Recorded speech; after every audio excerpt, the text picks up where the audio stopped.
I mean, if he likes that, okay, you can't get anything that's going to be big up in here. You know, normally I would say to put just a foundation shrub in here. Like what? Like what? Boxwoods? A boxwood, but actually compact Nandinias would look really good in here.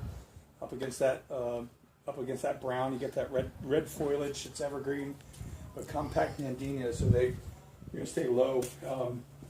If he wanted to go real tropical look in here, he could go with he could fill this up with holly ferns, which I can see he's got one out there he likes. Those hold up to the winter fairly well, plus they're close to the house. So, you know, if he really likes that tropical look, actually, where he's got his elephant ears, they would probably survive. Oh, he could go with philodendrons in here too. The thing is even those are gonna drag start out to grow out. So yeah. I'm thinking like a compact Nandinias, or a very small dwarf foundation shrub's going to look good. You don't think a Mediterranean palm would work? No, even that would. You could have squeezed one into that corner right there.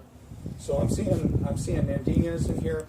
If he wants to keep this a low-lying thing too, and he wants to put out some flowers, he could go with some lantana.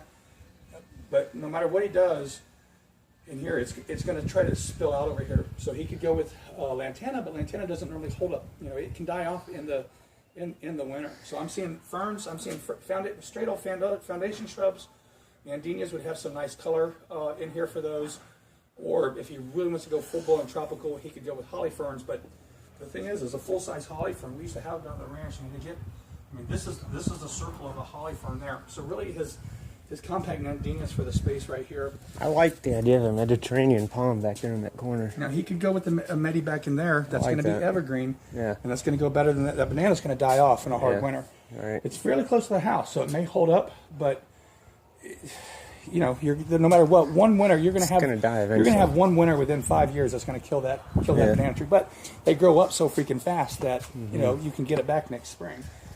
In here, lemon tree. No, in here I'm thinking he needs to go ahead and install a trellis. Just get some wooden lattice work and go with a bougainvillea. The bougainvillea is going to give him that tropical look. You can get the bougainvilleas in a red, a white, an orange, or trumpet vine. So he could go with bougainvillea or thing. But I see a trellis work in here, and he could actually do something really nice. Where he could do his trellis, he could do his bougainvillea, where you have this wall of flowers. It gives you a little bit of privacy from this guy too. The bougainvilleas will also go down in the wintertime. This would be one of those things he has to come out and cover. You know, but it's close to the patio, gives them a privacy screen, and it gives them a wall of flowers right in here. What about a fire in here? Is that going to affect it? The heat from this fire, would that? And then he also has the option to go ahead and do something kind of nice in the base too. So he could do the wall of bougainvillea that goes up, that goes ahead and blooms and flowers, and then he could do some small things of Confederate jasmine. Along with the bougainvillea at the base, because then what it's going to do is it's going to trail off the sides right here. You know, in the Confederate jasmine, it would never grow up higher than this, so you kind of have this mirage of color here. You don't have room for a lemon tree, everything's going to be crammed up next to the fence. Then when we get over here, there's only place really for a full size for his pindo palm. If he likes his pindo palm, that goes smack dab right in the center. I mean, it's going to get big right in there. Then in this area right in here, I would fill this up with rosemary. I would fill this whole thing up probably with just with one thing, because your corner is your focal point. What about lemon tree here? You could do a small lemon tree right there. Yeah. You could get by with a small lemon tree right there. Actually, it doesn't kill your focal point. And then you could go in again with rosemary here. And the reason I'm saying rosemary is because you want to take advantage of this trailing effect with this wall. You want something that's going to trail over there. So you want a trailing rosemary. It's not tropical looking by any means, but it is evergreen. It holds up in full sun real well all year long. Wouldn't clash with the pindo palm? No, absolutely not. No, rosemary, I guess all of them go together. The other thing he could do is if he doesn't like the trailing rosemary, then he could go ahead and go with his lemon tree. And then here, this is a great spot for a holly fern right here. Because here you're going to have that big overhanging, a holly fern, full grown, well taken care of. I mean, it gets really, really big right He's there. got primo soil. He's got topsoil on the bottom, then a layer of compost. So pindo, lemon,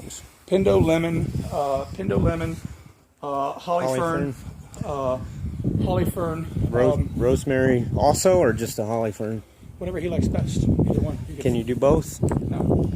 You don't want to throw too many things together. You want to think, and a rosemary will get. I'll show you some on the way out. So, Right. so you don't want to go too much. So you could do the holly fern in here. You could do a rosemary. You can do your lemon tree, and you could do one single lantana right here, but nothing more because it gets all this stuff gets huge.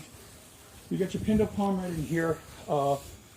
Here I'm going to go ahead and tell them to probably go 1, 2, 3, 4 oleanders. Somewhere I would put 4 oleanders in here. What about crepe myrtles?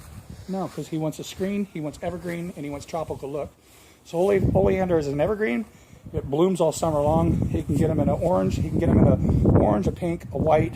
He can get them in whites, pinks, and deep reds too. What about more Mediterranean palms in here? It's just expensive, right? Well, he wants it. You told me 2 things. So Do they get? I know. Do they get? They don't get tall, do they? no, Mediterraneans are going to wait for years. The Mediterranean palm, if we planted it and it's this tall right here, is $400 or $500. That's our cost for it right there. Over here, he's got room for something else. He could actually get by, and you could match this. I think he wanted the same tree here as over there. Yeah, I would have changed the shape of this edging. Here's what I would have done. It is what it is. But it is what it is. So you could go with another Pindo right in here. You can go ahead and go with a crepe myrtle right in here. That's about it. Or you could go ahead and those are going to be evergreen. The next 2 tropical things that do well down here is Esperanzas and Pride of Barbados, but they're deciduous, so they are going to die off in the winter. He doesn't like those. I sent him Okay. those. It almost looks like this guy didn't finish, doesn't it? Huh?